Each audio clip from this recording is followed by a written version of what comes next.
Ayushman classes. तो आज से देखिए हम लोग स्टार्ट करने जा रहे हैं वेक्टर कैलकुलस। और ये जो वेक्टर कैलकुलस होता है ये यूपी पीजीटी के सिलेबस में है।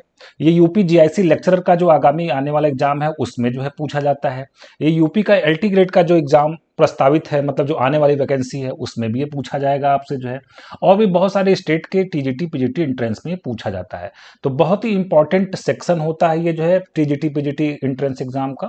और मैं इसको जो है कंप्लीट आपको जो है पढ़ाने वाला हूँ। आज से हम स्टार्ट करने वाले हैं इसको जो है, ठीक है। तो आप बने रहिए। इससे जो है 3 से 4 क्वेश्चन, मतलब 3 to 5 क्वेश्चन मान के चलिए, 3 to 5 क्वेश्चन आपको जीआईसी लेक्चरर में आपको इससे मिलने ही मिलने हैं। तो आप सोचिए 80 क्वेश्चन का वेटेज है, और अगर उसमें 4 से 5 क्वेश्चन अगर आपको मिल जाएं किसी एक सेक्शन से, किसी एक टॉपिक से, तो बहुत ही इंपॉर्टेंट रोल प्ले करता है आपके सिलेक्शन के लिए। और एलटी ग्रेड के एग्जाम में भी इससे 3 से 5 क्वेश्चन प्रीवियस ईयर में पूछे गए हैं। आप पेपर 2018 का उठा के आप देख सकते हैं। यूपी पीजीटी का जो अभी हाल ही में एग्जाम हुआ है उसमें भी जो काफ़ी अच्छे खासे क्वेश्चन, अच्छी संख्या में क्वेश्चन जो है आपसे वेक्टर कैलकुलस से पूछे गए हैं। तो आप बने रहिएगा हमारे साथ जो है। सो वेक्टर कैलकुलस को हम लोग बहुत ही बेसिक से स्टार्ट करके बहुत ही अच्छे लेवल तक इसको ले जाएंगे। और अगर आपने चैनल को अभी तक सब्सक्राइब नहीं किया तो सब्सक्राइब जरूर कर लीजिए। और इसके साथ ही साथ अगर आप जीआईसी लेक्चरर के लिए या यूपी के एलटी ग्रेड एग्जाम के लिए अगर कोर्सेज ज्वाइन करना चाहते हैं तो बिल्कुल जो है हमारा जो आयुष्मान क्लासेस ऐप है उसको प्ले स्टोर से आप डाउनलोड कर लीजिए। वहाँ पे रजिस्ट्रेशन करके आप कोर्सेज को ज्वाइन कर सकते हैं, ठीक है। तो देखिए सबसे पहले मैं सिलेबस बताना चाहता हूं कि इस वेक्टर कैलकुलस में जो सिलेबस क्या है, क्या चीज़ हम कवर करने वाले हैं। तो इसमें पहला टॉपिक है हमारा वेक्टर एंड स्केलर फील्ड्स, मतलब स्केलर एंड वेक्टर फील्ड्स। फिर ग्रेडियंट है, डाइवर्जेंस है, कर्ल है, ठीक है, लाइन इंटीग्रल है, सरफेस इंटीग्रल है, ग्रीन्स थ्योरम है, स्टोक्स थ्योरम है, और क्या है, गास थ्योरम, गास डाइवर्जेंस थ्योरम है। तो इतना जो है टॉपिक है किसका, वेक्टर कैलकुलस का। इतना ही चीजें आपसे पूछा जाता है टीजीटी पीजीटी के एंट्रेंस में, ठीक है। आइए स्टार्ट करते हैं। तो जो सबसे पहला हमारा टॉपिक है वो है स्केलर एंड वेक्टर फील्ड्स, ठीक है, कि स्केलर एंड वेक्टर फील्ड्स क्या होते हैं। तो उसमें सबसे पहले मैं आपको बताने वाला हूं कि स्केलर पॉइंट फंक्शन और स्केलर फील्ड क्या होता है। तो चूंकि डेफिनेशंस हैं मैं इसको ऑलरेडी लिख के रखा हूं, मैं आपको जल्दी से इसको पढ़ के बता देता हूं। A scalar quantity which takes a definite value at each point of a region in the space is called a scalar point function or simply scalar function and the region is called the scalar field, ठीक है। तो अगर हम लोग बात करें, जैसे हम लोग एक स्पेस में मान लीजिए कि कोई रीजन डिसाइड कर लेते हैं, मान लीजिए ये रीजन हमने डिसाइड कर लिया, और अगर एक स्केलर क्वांटिटी ऐसी है जो इसके हर पॉइंट पे अलग अलग वैल्यू देती है, डेफिनेट वैल्यू देती हो, स्केलर क्वांटिटी हर पॉइंट पे अलग अलग वैल्यू मान लीजिए देती है। मान लीजिए स्केलर क्वांटिटी का मतलब, जैसे मान लीजिए मैं कोई फंक्शन एक ले लेता हूँ एफ एक्स वाई जेड। मान लीजिए कुछ फंक्शन वो इस तरीके का है, x square plus Y square plus Z square या किसी भी टाइप का है। तो यहाँ पे अगर एक कोई पॉइंट ले ले, मान लीजिए एक रीजन हमने फिक्स कर दिया, तो ये मान लीजिए पॉइंट हमने ले लिया 1 2 3, तो 1 2 3 पे कुछ वैल्यू देगा ये। फिर दूसरा पॉइंट हमने ले लिया 2 3 4 मान लीजिए ले लिया, तो यहाँ पे कुछ अलग वैल्यू देगा ये। तो इस रीजन में अलग अलग पॉइंट्स पे अलग अलग वैल्यू देगा, ठीक है। तो इस तरीके का जो फंक्शन होता है ना, इसको हम लोग क्या बोलते हैं, स्केलर पॉइंट फंक्शन बोलते हैं, और सिंपली स्केलर फंक्शन बोलते हैं। और ये जो रीजन होता है इसको हम लोग क्या बोलते हैं, स्केलर फील्ड बोलते हैं, ठीक है। जैसे यहाँ पे मैंने एग्जांपल लिख रखा है, आप देखिए यहाँ पे, the temperature in a room, ठीक है, the temperature in a room, the potential due to the distribution of matter और इलेक्ट्रिसिटी, ठीक है, the density of atmosphere are the example of scalar point function, ठीक है। ये कुछ एग्जांपल्स हैं। आगे देखिए सबसे इंपॉर्टेंट चीज ये है कि कैसे इसको हम लोग, नोटेशन क्या है इसका, ठीक है, इसके नोटेशंस को हम लोग देखेंगे। तो देखिए phi is equal to phi x y z, where phi is scalar point function, ठीक है। तो जैसे कि एग्जांपल मैंने यहाँ पे लिखा रहा है कि स्केलर पॉइंट फंक्शन का मतलब ये हो गया कि एक्स वाई जेड का कोई फंक्शन लिखा होगा। चूंकि इसमें आई कैप जे कैप के कैप नहीं लगा हुआ, इसलिए हम इसको स्केलर फंक्शन बोलेंगे। और इसमें जब एक्स वाई जेड के साथ साथ और क्या आ जाएगा, आई कैप जे कैप के कैप आ जाएगा, तो उसको हम लोग वेक्टर पॉइंट फंक्शन बोलेंगे। बहुत ही आसान डेफिनेशन में आप ये कह सकते हैं इसको, ठीक है।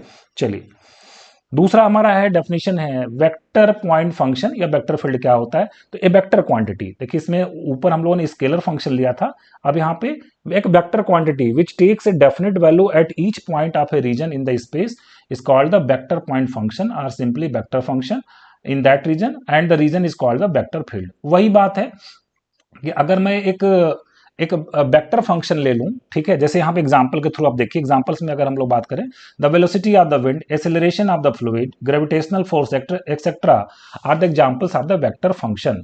तो वेक्टर फंक्शन जब भी आपको दिखेगा ना, तो उसकी खास बात क्या होगी, कैसे आप उसको पहचान पाएंगे। वेक्टर फंक्शन को पहचानने का बहुत ही आसान तरीका हमारा है वेक्टर फंक्शन को पहचानने का।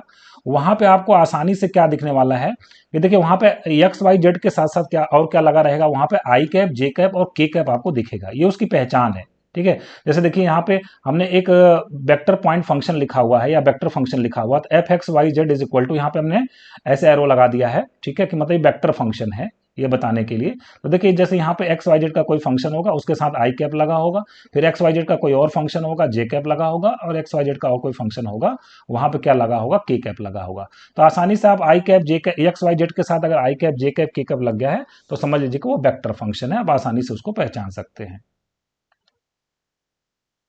अब देखिए नेक्स्ट पॉइंट हमारा क्या है, वेक्टर डिफरेंशियल ऑपरेटर, जिसको हम लोग डेल, इस तरीके का जो सिंबल होता है इसको हम लोग डेल से पुकारते हैं या इसको नेबला बोलते हैं। इसको या तो डेल बोलेंगे या तो क्या बोलेंगे, नेबला बोलेंगे। ये क्या होता है, vector differential operator. Differential operator तो है ही, वेक्टर इसलिए नाम दिया जाता है क्योंकि एक वेक्टर क्वांटिटी होती है। तो देखिए इसका डेफिनेशन क्या है, डेल को हम लोग कैसे डिफाइन करते हैं, आई फिर into del del X plus J cap into del upon del Y plus के cap into del upon del Z. ठीक है, तो यहाँ पे जो ये डेल होता है इसको हम लोग क्या बोलते हैं, डेल से बुलाते हैं इसको, और या तो इसको हम लोग किससे बुलाते हैं, नेबला से बुलाते हैं। क्योंकि इसमें देखिए आई कैप जे कैप के कैप लगा हुआ है, इसलिए ये क्या होता है, एक वेक्टर क्वांटिटी होती है, इसलिए इस डिफरेंशियल ऑपरेटर को हम लोग वेक्टर डिफरेंशियल ऑपरेटर भी बोलते हैं। ठीक है, तो देखिए यहाँ पे हमने एक नोट लिख रखा है कि जो हमारा ये डेल है, del is a vector quantity, पहली चीज तो ये समझ लेंगे आप। दूसरा, जो इसके कंपोनेंट्स हैं, del upon del x, del upon del y, del upon del z are the components of the del. जैसे आप कहते हैं ना कि अगर एक वेक्टर में लिख दूं एक्स आई कैप प्लस वाई जे कैप प्लस जेड के कैप, ठीक है, तो हम लोग कहते हैं कि एक्स वाई जेड इसके क्या है, कंपोनेंट्स है। एक्स वाई जेड क्या है, कंपोनेंट। तो इसी तरीके से del upon del x, del upon del y, del upon del Z इसके क्या होते हैं, कंपोनेंट्स होते हैं। ठीक है, तो डेल को आप ऐसे इस तरीके से, जैसे आप आर को अगर हम लोग लिखना चाहें तो आर को लिखने का ऐसे कोऑर्डिनेट फॉर्म में किस तरीके से लिखते हैं, x comma y comma z लिखते हैं। इसी तरीके से डेल को आप del upon del x, del upon del Y और डेल अपॉन डेल जेड से आप इसको लिख सकते हैं। ठीक है, तो वेक्टर पॉइंट फंक्शन और स्केलर पॉइंट फंक्शन पढ़ने के बाद अब हम लोग जो है फिर डेल ऑपरेटर पढ़े। अब हम लोग पढ़ने जा रहे हैं ग्रेडियंट, है ना, ग्रेडियंट पढ़ने जा रहे हैं, बहुत ही इंपॉर्टेंट। ग्रेडियंट डाइवर्जेंस कर्ल से आपको 1 से 2 क्वेश्चन जरूर मिलना है।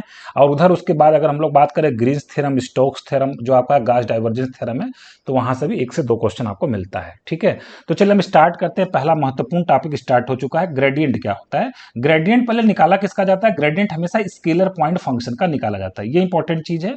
ग्रेडियंट हमेशा किसका निकाला जाता है, ग्रेडियंट हमेशा स्केलर पॉइंट फंक्शन का निकाला जाता है।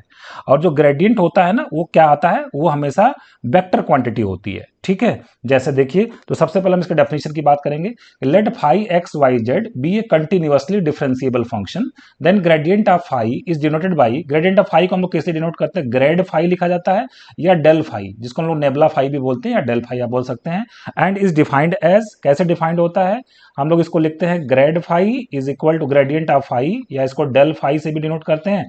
तो डेल के डेफिनेशन अभी मैंने ऊपर आपको बताया था, डेल ऑपरेटर कैसे डिफाइन होता है ना, I cap into del upon del X plus J cap into del upon del Y, ठीक है, प्लस के cap into del upon del Z. ठीक है, तो ये तो हमारा हो गया डेल ऑपरेटर, और इसके बाहर हमको क्या लिखना है, फाई लिखना है। ठीक है, अब देखिए अगर इसको थोड़ा और अच्छे से व्यवस्थित करके लिखें तो ग्रेडियंट ऑफ फाई हमारा कैसे डिफाइंड होता है, gradient of phi is equal to I cap upon I cap into del phi upon del x, I cap into del phi upon del x, ठीक है, plus J cap into del phi upon del Y, ठीक है, और plus के cap into del phi upon del Z. ठीक है, तो ये हमारा ग्रेडियंट ऑफ फाई जो होता है ये उसकी डेफिनेशन हो गई। तो आप देख रहे होंगे कि यहाँ पे फाई हमारा कैसा, फाई आपको कैसा दिया जाएगा, एक्स वाई जेड का कोई फंक्शन दिया जाएगा और इसका आपको क्या निकालने के लिए कहा जाएगा कि ग्रेडियंट ऑफ फाई निकालिए आप। तो ग्रेडियंट ऑफ फाई निकालने का तरीका होगा कि आप इसको एक्स के रेस्पेक्ट में पार्शियली डिफरेंशिएट करेंगे और फिर इंटू क्या लिखेंगे, आई कैप, फिर वाई के रेस्पेक्ट में पार्शियली डिफरेंशिएट करेंगे, फिर क्या लिखेंगे, जे कैप, और जेड के रेस्पेक्ट में पार्शियली डिफरेंशिएट करेंगे और क्या लिखेंगे आप वहां पे, के कैप लिखेंगे।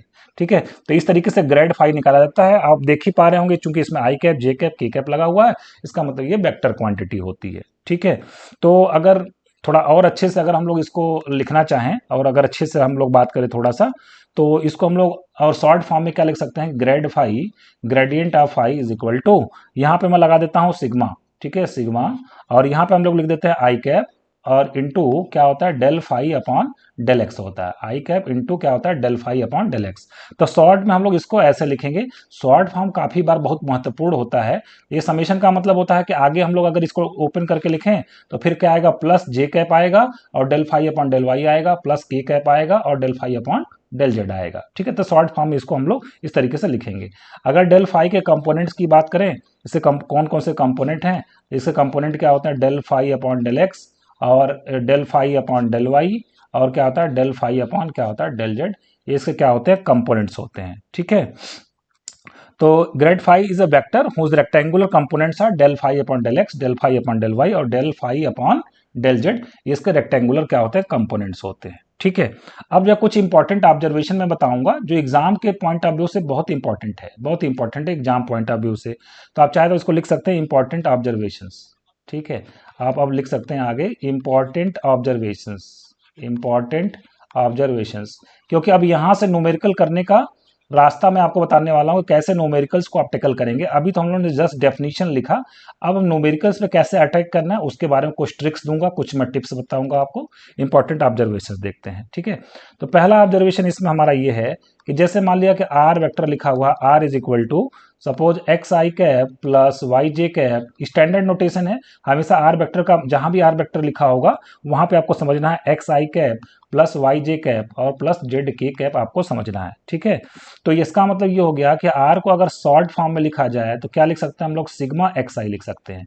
आर को अगर शॉर्ट फॉर्म में लिखना हो तो हम लोग क्या लिख सकते हैं, सिग्मा एक्स आई लिख सकते हैं ना। एक्स आई मतलब इसको जब एक्सपेंड करेंगे तो एक्स आई कैप प्लस वाई जे कैप और प्लस क्या आ जाएगा, जेड कैप आ जाएगा। ठीक है, दूसरा देखिए हमारा इंपॉर्टेंट ऑब्जर्वेशन क्या है, दूसरे ऑब्जर्वेशन की बात करते हैं हम लोग। तो सेकंड हमारा ऑब्जर्वेशन है कि इसके अगर मैग्नीट्यूड, चूंकि ये वेक्टर है तो इसके मैग्नीट्यूड को अगर निकाला जाए तो इसका मैग्नीट्यूड तो आपको निकालने आता ही है, अंडर रूट आई कैप का जो कोफिशिएंट है वो कितना, उसका स्क्वायर मतलब x square plus Y square plus Z square. तो इसके मैग्नीट्यूड को कुछ इस तरीके से निकाला जाता है। और अगर हम यहाँ पे स्क्वायरिंग कर दे दोनों तरफ में तो यहाँ से आपको क्या मिल जाएगा, R square is equal to क्या मिल जाएगा, X square plus Y square plus Z square आ जाएगा। ठीक है, तो ये जो भी नोटेशंस मैं लिख रहा हूँ स्टैंडर्ड है और आगे क्वेश्चंस में आपको देखने को मिलेगा। ठीक है, तीसरा ऑब्जर्वेशन इसमें क्या है कि अगर आपको लिखा हुआ है r square is equal to x square plus Y square plus Z square, अगर आप ये जानते हैं कि आर इज इक्वल टू होता है x square plus Y square plus Z square. ठीक है, तो अगर अगर हम लोग इसको पार्शियली डिफ्रेंशिएट कर दें विथ रेस्पेक्ट टू एक्स तो यहाँ पे हम लोग क्या लिखेंगे, ट्वाइस आर, फिर क्या लिखेंगे, del are upon del x. ठीक है, इधर एक्स स्क्वायर को जब डिफ्रेंशिएट करेंगे तो एक्स के रेस्पेक्ट में पार्शियली कितना हो जाएगा, 2x। वाई स्क्वायर का डेरिवेटिव एक्स के रेस्पेक्ट में 0 हो जाएगा, जेड स्क्वायर का भी डेरिवेटिव एक्स के रेस्पेक्ट में 0 हो जाएगा। तो यहां से हमको जो मिलने वाला है, यहां से हमको क्या मिलने वाला है, del are upon del x, del are upon del x is equal to कितना मिलेगा, एक्स बाई आर मिलेगा। तो पहली इंपॉर्टेंट चीज आ चुकी है, ये इसका काफी इस्तेमाल होने वाला है, ये क्वेश्चन को न्यूमेरिकल को सॉल्व करने में काफी इस्तेमाल होगा, इसलिए आपको इसको ध्यान में रखना है। ठीक है, अगर हम इसी पैटर्न को फॉलो करें तो सिमिलरली करके हम लोग क्या लिख सकते हैं, सिमिलरली जैसे आपने इसको x के रेस्पेक्ट में पार्शियली डिफरेंशिएट किया वैसे ही अगर आप r को y के रेस्पेक्ट में पार्शियली डिफरेंशिएट करेंगे तो del are upon del y जो आपको मिलेगा वो कितना मिल जाएगा, y अपॉन आर मिल जाएगा। तो ये भी बहुत इंपॉर्टेंट है, कभी भी del are upon del y आप कहीं देखेंगे क्वेश्चन में तो वहां पर आपको y बाई आर लिखना है।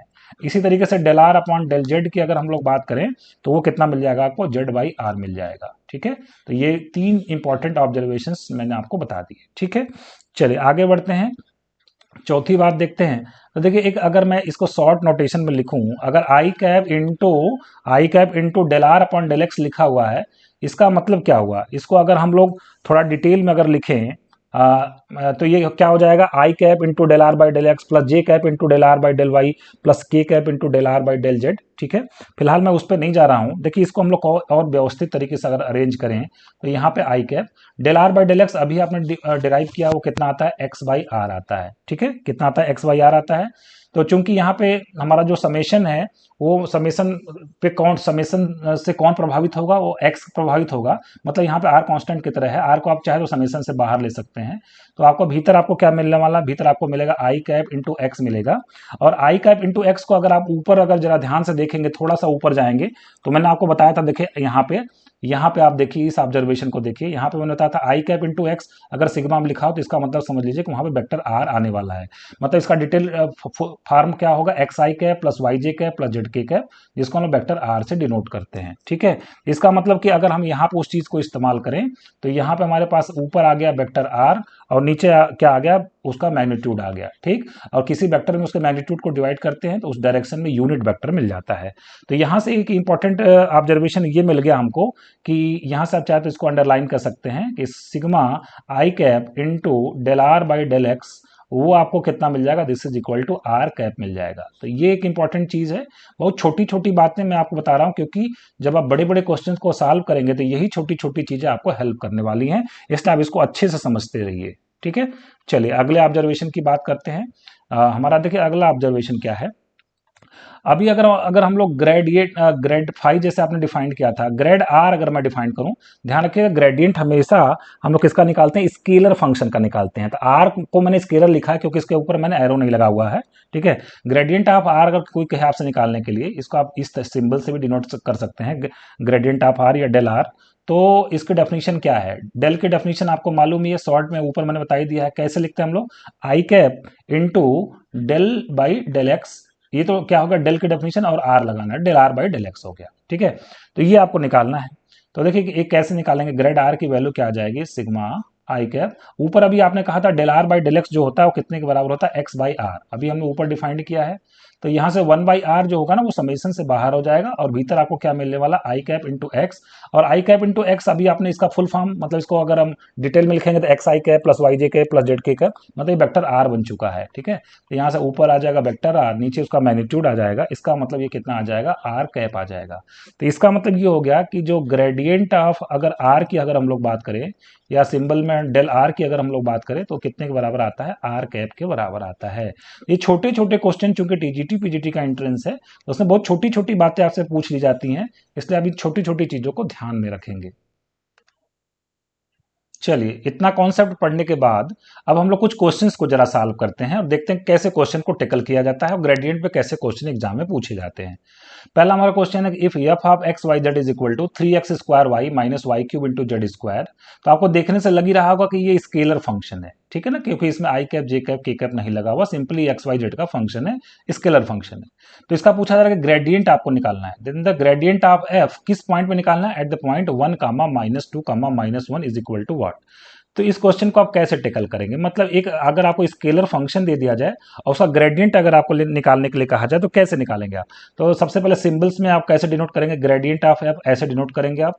तो ग्रेडियंट ऑफ एफ की अगर हम लोग डेफिनेशन की अगर बात करें तो यहाँ पे हम लोग क्या लिखने वाले हैं, यहाँ पे आई कैप और into del F upon del x, ठीक है, plus J cap into del F upon del Y, ठीक है, और प्लस के cap into del F upon del Z.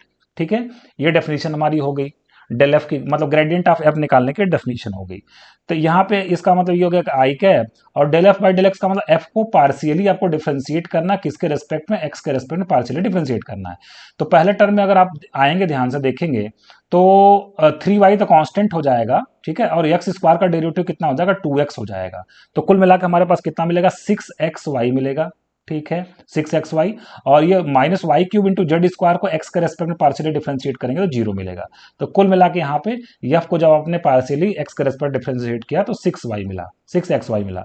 फिर हम लोग जे कैप लिखेंगे, फिर एफ को अब हम लोग partially with respect to y differentiate करेंगे। तो पहले 3x स्क्वायर वाई को डिफरेंशिएट करते हैं, तो 3x स्क्वायर तो कांस्टेंट हो जाएगा, वाई का डेरिवेटिव कितना हो जाएगा, 1 हो जाएगा। तो कुल मिला के यहाँ पे हो गया 3x स्क्वायर, फिर माइनस लिखेंगे, फिर y cube into z square में जेड स्क्वायर तो कांस्टेंट हो जाएगा, वाई के रेस्पेक्ट में हम लोग जेड स्क्वायर को कांस्टेंट की तरह ट्रीट करेंगे, और वाई क्यूब का डेरिवेटिव कितना हो जाएगा, 3y स्क्वायर हो जाएगा। तो कुल मिला के हमको क्या मिलने वाला, 3 times y square z square मिलेगा। ठीक है, जब हमने एफ को पार्शियली डिफरेंशिएट किया एक्स के रेस्पेक्ट में, ठीक, फिर के कैप, फिर एफ को हम लोग जेड के रेस्पेक्ट में पार्शियली डिफरेंशिएट करेंगे। तो पहले टर्म में आप देख रहे होंगे जेड तो कहीं है ही नहीं, पूरा का पूरा कांस्टेंट हो जाएगा, 3x स्क्वायर वाई कांस्टेंट की तरह ट्रीट होगा, मतलब कितना हो जाएगा, 0 हो जाएगा, माइनस यहाँ पे वाई क्यूब कांस्टेंट हो जाएगा और जेड स्क्वायर का डेरिवेटिव कितना मिलेगा, 2z मिलेगा। तो इसका मतलब 2y क्यूब इंटू जेड मिलेगा, माइनस 2y क्यूब इंटू कितना मिलेगा, जेड मिलेगा। ठीक है, थोड़ा अगर हम इसको ढंग से लिख दें, थोड़ा अच्छे से लिख दें अगर, तो क्या मिलेगा, 6xy आई कैप, ठीक है, plus 3x square minus 3y square z square, और कितना जे कैप, और यहाँ पे -2y³ इंटू जेड और कितना k कैप। ये आ गया हमारा ग्रेडियंट ऑफ f। अब देखिए यहाँ पे पूछा जा रहा है कि किस पॉइंट पे निकालना आपको, 1, -2, -1 पे। इसका मतलब जहां पे x होगा वहां पे 1, जहां पे y होगा वहां पे -2 और जहां पे z होगा वहां पे हम लोग -1 पुट करेंगे। तो ग्रेडियंट ऑफ f किस पॉइंट पे हम लोग निकालने जा रहे हैं, पॉइंट हमारा है 1, -2, -1। तो जब आप ये वैल्यूज को पुट करेंगे तो आपको मिलेगा -12i कैप, ठीक है, -12i कैप, -9j कैप, और फिर कितना मिलेगा, -16k कैप मिलेगा। तो इस तरीके से कौन सा ऑप्शन हमारा करेक्ट हो जाएगा, ए ऑप्शन हमारा क्या हो जाएगा, करेक्ट हो जाएगा। ठीक है, चलिए बढ़ते हैं नेक्स्ट क्वेश्चन की तरफ। नेक्स्ट क्वेश्चन हमारा बहुत इंपॉर्टेंट है। ये भी जो भी क्वेश्चन मैंने दिए कहीं ना कहीं आपको टीजीटी पीजीटी एंट्रेंस में पूछे गए हैं, आपको आगामी आने वाले एग्जाम में देखने को भी मिल सकता है आपको। ठीक है, तो पूछा जा रहा है gradient of f r is equal to what. ठीक है, आइए करके देखते हैं सोल्यूशन इसका। तो सबसे पहले इसको हम सिंबल में लिखते हैं कि ग्रेडियंट ऑफ एफ आर। ठीक है, तो देखिए ग्रेडियंट ऑफ फाई के लिखने के लिए हमने एक शॉर्टकट आपको बताया था कि सिग्मा हम लोग लिखते हैं, फिर आई कैप लगाते हैं, फिर डेल बाई डेल एक्स लिखते हैं, और फिर किसका ग्रेडियंट निकालना, एफ का। तो यहाँ पे हम लोग क्या लिखेंगे, एफ आर लिखेंगे। ठीक है, कि ई एफ आर लिखेंगे। तो इस तरीके से ये शॉर्ट सिंबल में हम लोग इसको लिखते हैं। तो दिस इज इक्वल टू कितना हो जाएगा, आई कैप हो जाएगा। फिर जब आप एफ ऑफ आर को एक्स के रेस्पेक्ट में पार्शियली डिफरेंशिएट करेंगे तो कितना आ जाएगा, एफ डैश आर आ जाएगा, और फिर आर को फिर से एक्स के रेस्पेक्ट में करेंगे तो कितना आ जाएगा, del are by del x हो जाएगा। ठीक है ना, जैसे हम कहते हैं कि वाई स्क्वायर को मान लीजिए हम डिफरेंशिएट करते हैं d d x of y square, तो पहले हम वाई स्क्वायर को क्या लिखते हैं, 2y लिखते हैं, और फिर से y को एक्स के रेस्पेक्ट डिफरेंशिएट करते हैं और क्या लिखते हैं, dy बाई डी एक्स लिखते हैं। तो इसी तरीके से एफ आर को जब एक्स के रेस्पेक्ट में आपने पार्शियली डिफरेंशिएट किया, अब ध्यान रखिएगा एफ आर कांस्टेंट की तरह ट्रीट नहीं होगा, क्योंकि यहाँ पे आर है और आर क्या होता है, आर में हमारा एक्स आता है ना, तो इसलिए ये एक्स इंडिपेंडेंट नहीं है, ये एक्स पर डिपेंड करता है। इसलिए जब आप एक्स के रेस्पेक्ट में पार्शियली डिफरेंशिएट करेंगे तो पहले हमें एफ डैश आर लिखना है, और फिर आर को पार्शियली डिफरेंशिएट करेंगे तो क्या लिखेंगे, del are by del x लिखेंगे। ठीक है, तो यहां से अगर देखिए थोड़ा सा आगे अगर हम लोग बढ़ें तो I cap into F dash R, ऊपर अगर जो हमने ऑब्जर्वेशन लिखवाया था मैंने वहां पे आपको बताया था कि del are by del x की वैल्यू कितनी होती है, एक्स बाई आर होती है, एक्स बाई आर होती है।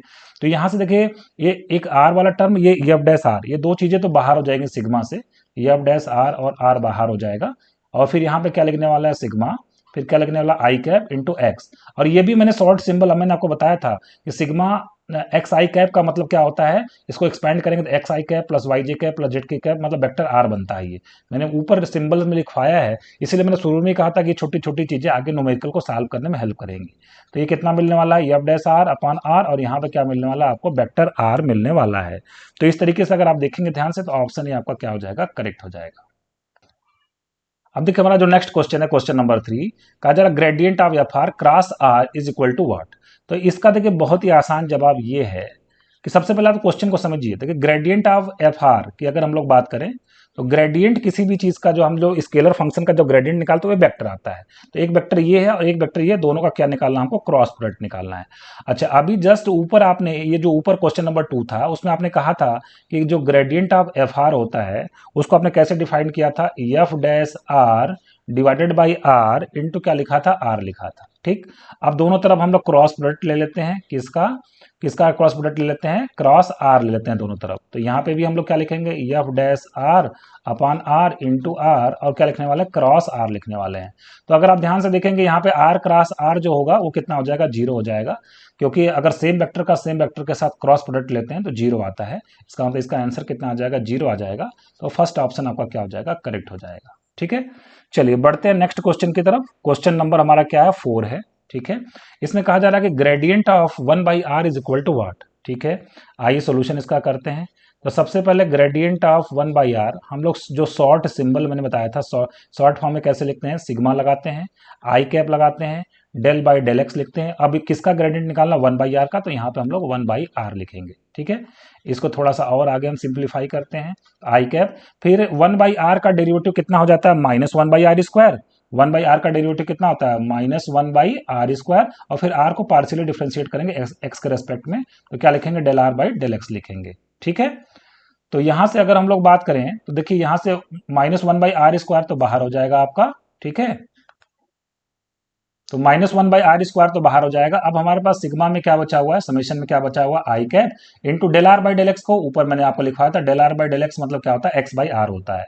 तो फिर से देखिए 1/r तो बाहर हो जाएगा। जब भी आपको r दिखे तो उसको समेशन से बाहर कर लेना है, ठीक है, उसको समेशन से बाहर कर लेंगे तो कितना आ गया, -1/r³ हो गया। अब आपके पास समेशन में क्या मिलेगा, i कैप इंटू एक्स। तो i कैप इंटू एक्स को मैंने ऊपर आपको लिखवाया था, वेक्टर r के बराबर होता है, तो यहाँ पे -1/r³ और यहाँ पे क्या मिल जाएगा, r मिल जाएगा। तो इसका मतलब हमारा जो आंसर आया वो कितना आ गया, माइनस टाइम्स वेक्टर r/r³। तो इस तरीके से हमारा कौन सा ऑप्शन करेक्ट हो जाएगा, हमारा जो फर्स्ट ऑप्शन है वो क्या हो जाएगा, करेक्ट हो जाएगा। जो मैंने शुरुआती दौर में आपको 4-5 ऑब्जर्वेशन लिखवाए, बड़े महत्वपूर्ण है क्वेश्चन को सॉल्व करने में, इसलिए आप उसको जरूर देखते रहिएगा, तो आपको बहुत अच्छे से समझ में आने वाला है, ठीक है। चलिए नेक्स्ट क्वेश्चन की बात कर लेते हैं। नेक्स्ट हमारा क्वेश्चन है कि gradient of log r is equal to what, ठीक है। आइए इसका सोल्यूशन करते हैं हम लोग। तो सबसे पहले हम इसकी डेफिनेशन लिखेंगे, ग्रेडियंट ऑफ log r हमको निकालना है। तो मैंने आपको बताया था शॉर्ट फॉर्म में कैसे लिखते हैं, सिग्मा लिखते हैं, यहाँ पे आई कैप लिखते हैं, फिर क्या लिखते हैं, डेल बाई डेल एक्स लिखते हैं, फिर किसका निकालना है, ग्रेडियंट log r का, तो यहाँ पे log r लिखेंगे, ठीक है। अब देखिए यहाँ पे ये आगे अगर इसको फर्दर सिंप्लीफाई करें तो ये हो जाएगा आई कैप। अब log r का डेरिवेटिव कितना हो जाएगा, 1/r, और फिर कितना लिखेंगे हम लोग, del r by del x लिखेंगे। तो यहाँ से हमारा जो 1/r है वो बाहर हो जाएगा, भीतर क्या बचेगा, I cap into del are by del X, मैंने बताया था एक्स बाई आर के बराबर होता है। फिर से नीचे से आर बाहर हो जाएगा तो 1/r² हो जाएगा, और यहाँ पे भीतर आपके पास क्या बचेगा, आई कैप इंटू एक्स बचेगा। आई कैप इंटू एक्स किसके बराबर होता है, वेक्टर आर के बराबर होता है। तो यहाँ से वेक्टर आर अपॉन क्या हो जाएगा, r²। Vector are upon r² के साथ इसका मतलब हमारा जो बी ऑप्शन है वो क्या हो जाएगा, करेक्ट हो जाएगा। अब देखिए हमारा जो नेक्स्ट क्वेश्चन है, क्वेश्चन नंबर 6। यहाँ पे हमसे कहा जा रहा है क्वेश्चन नंबर 6 में कि ग्रेडियंट ऑफ r की power n is equal to what. चलिए इसका सॉल्यूशन करते हैं। तो सबसे पहले ग्रेडियंट ऑफ r की पावर n, जो कि मैंने आपको डेफिनेशन बताई थी, तो उसको हम लोग लिखेंगे, यहाँ पे हम लोग लिखेंगे सिग्मा, और फिर क्या लिखेंगे, आई कैप इंटू क्या लिखेंगे, del del x, del by del x, और क्या लिखेंगे, r की पावर n। तो अगर हम लोग r की पावर n को डिफरेंशिएट करेंगे तो आई कैप तो लिखेंगे ही, r की पावर n का डेरिवेटिव कितना होगा, n r की पावर n-1, और r को फिर से हम लोग x के रेस्पेक्ट में पार्शियली डिफरेंशिएट करेंगे, ठीक है। तो यहां से अगर आप देखेंगे तो n r की पावर n-1 तो बाहर हो गया। अब हमारे पास क्या बचा, I cap into del are by del X को हम लोग क्या लिखेंगे, एक्स बाई आर लिखेंगे। तो फिर से नीचे वाला जो r है वो बाहर हो जाएगा, तो बाहर क्या आ जाएगा, n r की पावर n-2 हो जाएगा, और यहाँ पे समेशन में क्या बचेगा, आई कैप इंटू एक्स, और आई कैप इंटू एक्स को आप वो जानते हैं वेक्टर आर लिखते हैं हम लोग, तो यहाँ पे क्या मिलेगा, एन आर की power n-2 into vector r मिलेगा। तो एन आर की power n-2 into vector r, इसका मतलब जो हमारा सी ऑप्शन है वो क्या हो जाएगा, करेक्ट हो जाएगा, ठीक है। चलिए बढ़ते हैं नेक्स्ट क्वेश्चन की तरफ। अब देखिए नेक्स्ट क्वेश्चन थोड़ा सा नया है, इसको आप अच्छे से समझिएगा। कहा जा रहा है if A is a constant vector, A हमारा कैसा है, कांस्टेंट वेक्टर है, और vector R is equal to x I cap plus Y J cap plus Z के कैप, ये तो स्टैंडर्ड नोटेशन है। तो पूछा जा रहा है gradient of r dot a is equal to what. चलिए इसका मैं सोल्यूशन दो तरीके से करके आपको बताऊंगा। चलिए सबसे पहले देखिए यहाँ पे लिखा गया है कि r is equal to x I cap plus Y J cap plus Z के कैप, ये लिखा हुआ वेक्टर आर, और कहा जा रहा है वेक्टर एक कांस्टेंट वेक्टर है। तो वेक्टर ए को मैं कुछ मान ही लेता हूँ, चलिए वेक्टर को ए को मैं मान लेता हूँ a1 i cap plus a2 j cap और प्लस a3 के कैप, ठीक है। मैं वेक्टर ए को मान लेता हूँ, vector a is equal to a1 i cap, ठीक है, plus a2 j cap, a1 i cap plus a2 j cap plus a3 k cap. सबसे पहले हम लोग यहाँ पे निकाल लेते हैं और r डॉट ए निकाल लेते हैं, ठीक है। तो r डॉट ए हमारा कितना मिलेगा, ये हमारा हमको मिलेगा a1x, ठीक है, प्लस a2y, ठीक है, और प्लस क्या मिलेगा, a3z मिलेगा। अब मुझे इसका क्या निकालना, ग्रेडियंट निकालना है। ग्रेडियंट ऑफ क्या निकालना है, r डॉट ए निकालना है। Gradient of r dot A, gradient हमेशा स्केलर फंक्शन का निकालते हैं, तो स्केलर तो है ही, कोई दिक्कत नहीं है। a1x plus a2y। चलिए तो क्या लिखते हैं हम लोग, डेफिनेशन में क्या लिखते हैं, यहाँ पे हम लोग डेफिनेशन में लिखते हैं कि del by del x I cap, पहले हम लोग यहाँ पे आई कैप लिख देते हैं। देखिए इसका डेफिनेशन क्या होती है, इसकी डेफिनेशन लिखते हैं del by del x into r dot a, जो भी आया है, इंटू क्या लगाना है, आई कैप, प्लस वाई के रेस्पेक्ट में पार्शियली डिफ्रेंशिएट करेंगे किसको, आर डॉट ए को, और फिर क्या लिखेंगे, जे कैप, फिर जेड के रेस्पेक्ट में पार्शियली डिफ्रेंशिएट करेंगे आर डॉट ए को, और उसके साथ क्या लिखेंगे, के कैप लिखेंगे, ठीक है। आर डॉट ए यही आया ना, इसको एक्स के रेस्पेक्ट में पार्शियली डिफ्रेंशिएट करेंगे, क्या मिलेगा, a1 मिलेगा, और इंटू क्या मिलेगा, I cap, plus R dot A को पार्शियली डिफरेंशिएट करेंगे y के रेस्पेक्ट में क्या मिलेगा, a2 मिलेगा, इसके साथ क्या लगाना j कैप, और प्लस r डॉट a को z के रेस्पेक्ट में पार्शियली डिफरेंशिएट करेंगे तो क्या मिलेगा a3 और क्या लिखना k कैप। तो a1 i cap plus a2 j cap plus a3 k cap, ये कौन था हमारा, ये वेक्टर a था। इसका मतलब कि ये किसके बराबर आ गया, वेक्टर a के बराबर आ गया। तो कौन सा ऑप्शन हमारा करेक्ट हो जाएगा, फर्स्ट ऑप्शन करेक्ट हो जाएगा। अब देखिए इसी को शॉर्टकट, जो शॉर्ट नोटेशन हम लोग इस्तेमाल कर रहे थे उसके हिसाब से हम लोग कैसे करेंगे। तो यहाँ पे हमें लिखना है gradient of r dot a, ठीक है। ये सेकंड वाला ज्यादा इंपॉर्टेंट है क्योंकि आगे क्वेश्चन को मैं फर्दर इसी तरीके से प्रोसीड करूंगा, इसको आप जरा ध्यान से समझिएगा। तो हम लोग क्या लिखते थे, सिग्मा, फिर क्या लिखते थे, आई कैप लिखते थे, और फिर क्या लिखते थे, डेल बाई डेल एक्स, और फिर किसका ग्रेडियंट निकालना है, r डॉट a का निकालना है, ठीक है। तो यहाँ पे अगर हम लोग बात करें तो लिखेंगे फर्दर सिग्मा आई कैप लिखेंगे। अब देखिए जो हमारा ये डेल बाई डेल एक्स है ये आर के ऊपर ऑपरेट होगा, ठीक है, क्योंकि ए हमारा कांस्टेंट वेक्टर है। ये किसके ऊपर ऑपरेट होगा, आर के ऊपर ऑपरेट होगा। तो क्या लिखेंगे हम लोग, del are by del x, और क्या लिखेंगे, डॉट ए लिखेंगे, del are by del x, और क्या लिखेंगे, डॉट ए लिखेंगे, ठीक है। तो this is equal to sigma I cap. अब देखिए वेक्टर आर को अगर हम लोग एक्स के रेस्पेक्ट पार्शियली डिफरेंशिएट करेंगे तो हमको क्या मिलेगा, आई कैप ही तो मिलेगा। तो यहाँ पे हमको क्या मिलेगा, आई कैप, और डॉट क्या मिलेगा, ए, और बाहर क्या है, आई है। अब देखिए अगर हम लोग ए वेक्टर का आई के साथ अगर डॉट प्रोडक्ट निकालेंगे तो क्या मिलेगा, a1 ही तो मिलेगा।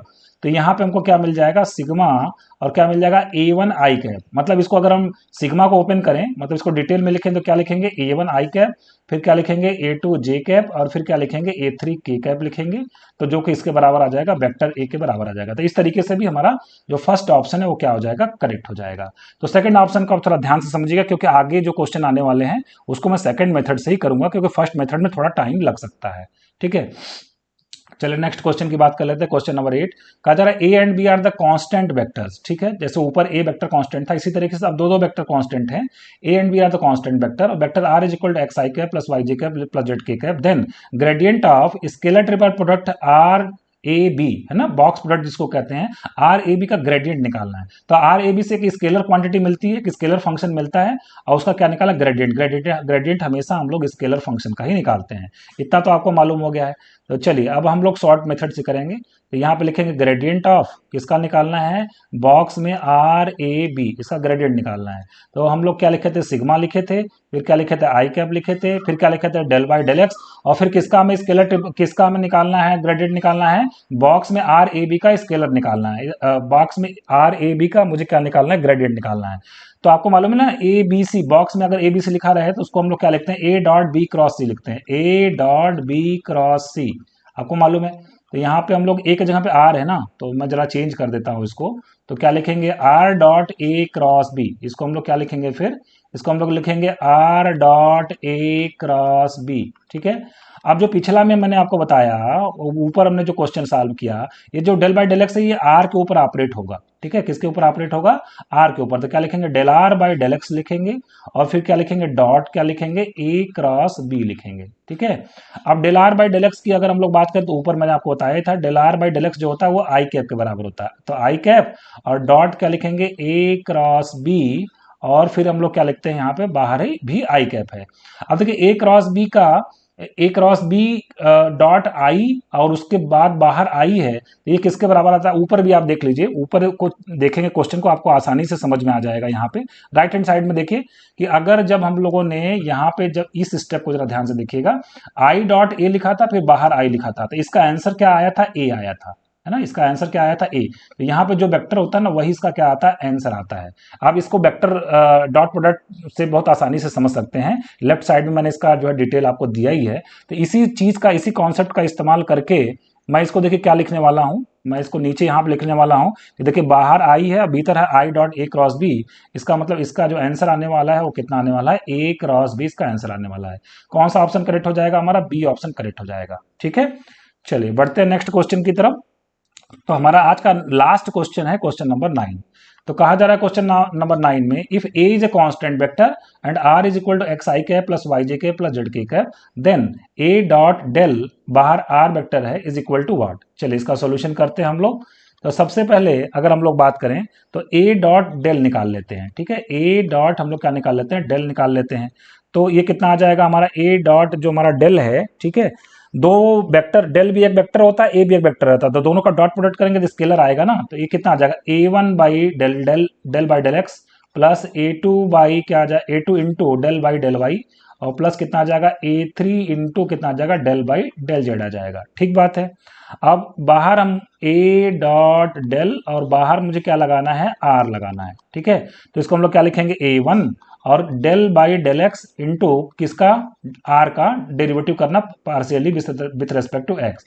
इसी तरीके से हम इसको क्या लिखेंगे A2 फिर क्या लिखेंगे डेल आर बाई क्या लिखेंगे डेल वाई और फिर क्या लिखेंगे A3 और क्या लिखेंगे डेल आर बाई क्या लिखेंगे डेल जेड लिखेंगे। तो आर को अगर एक्स के रेस्पेक्ट पार्शियली डिफरेंशिएट करेंगे तो क्या आता है आई कैप आता है, आपको मालूम ही है। जो वेक्टर आर हमारा होता है वो कितना होता है एक्स आई कैप प्लस वाई जे कैप प्लस जेड के कैप। जब इसको आप एक्स के रेस्पेक्ट पार्शियली डिफरेंशिएट करेंगे तो ये सेकंड वाला टर्म थर्ड वाला टर्म तो जीरो हो जाएगा, फर्स्ट टर्म में एक्स का डेरिवेटिव वन आ जाएगा तो क्या बचेगा सिंपली आई कैप बचता है। ये कितना आ जाएगा A1 आई कैप प्लस कितना आ जाएगा A2 जे कैप और फिर कितना हो जाएगा A3 के कैप आ जाएगा। तो इस तरीके से कितने के बराबर हो जाएगा वेक्टर ए के बराबर हो जाएगा। तो कौन सा ऑप्शन हमारा करेक्ट हो जाएगा, फर्स्ट ऑप्शन हमारा करेक्ट हो जाएगा। तो फ्रेंड्स होप सो आपको अच्छा लगा होगा। आज का लेक्चर मैं यही भी समाप्त कर रहा हूँ, मिलते हैं फिर से नेक्स्ट लेक्चर में नई चीजों को लेके। Thank you very much.